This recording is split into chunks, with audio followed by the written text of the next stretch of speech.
palpations of the knee and the lower leg. So to start off with the palpations of the knee for the patella, we're going to have them keep their leg at a 90-degree angle. So at this 90-degree angle, you will palpate the interior aspect of the knee, right? You'll palpate the interior aspect of the knee. Right there, you will feel like a rock-like, pebble-like shape on top of the knee. This is considered the patella. So starting on the anterior aspect of the knee, which is the distal end of the femur, with the proximal ends of the tibia and fibula. So you will start on top and you will palpate down, following the curvature of the patella to where it makes like a pointed end at the bottom, and there you will find the apex of the patella. So if you come down to the sides, just following the shape of the patella, you will find right there where it comes to make kind of like a pointed end, you will find the apex of the patella. So moving down still inferiorly, you will get to the joint line. Right here at the joint line, this is where you will feel the meniscus of the knee. It's right here. Just pressing on it, you'll find the meniscus of the knee.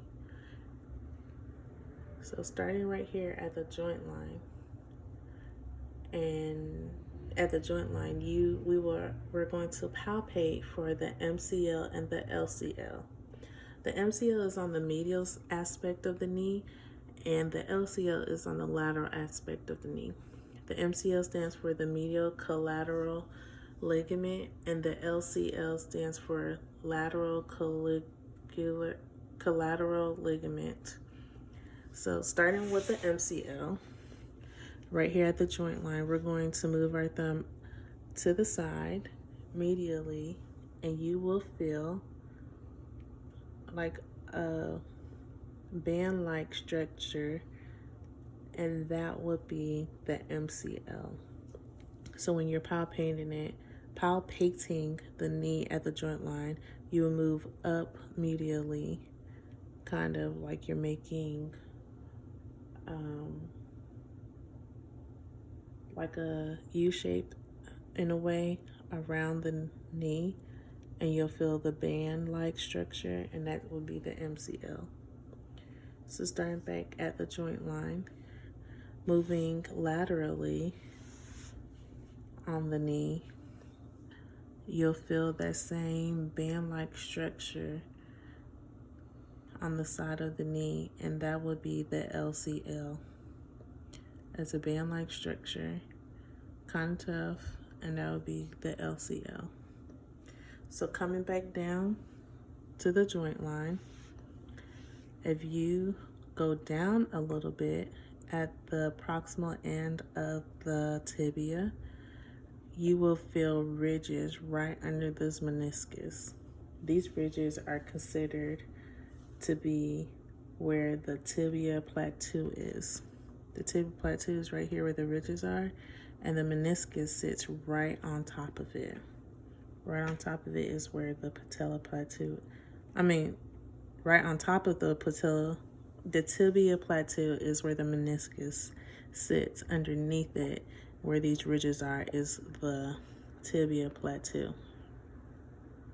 So coming back down to the joint line and going down with both your thumbs down the tibia down to the distal end, you will find the tibia going down in the shaft. So right here, if you stop after you pass the tibia tuberosity, you'll feel like a bump on the bone, and that would be your tibia tuberosity. You'll come down, and then if you have the patient flex their calf muscle, you will feel a muscle that pops up. This muscle right here is lateral to the tibia, is called the anterior tibialis.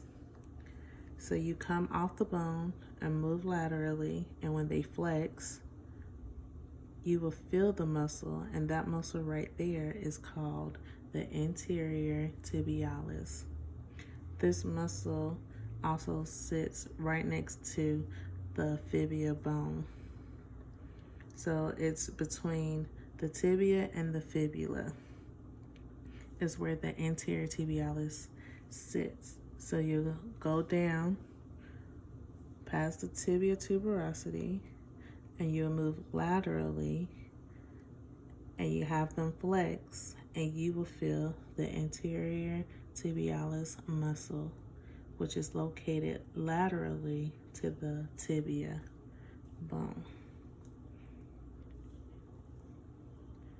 And that is the palpations of the knee and the lower leg.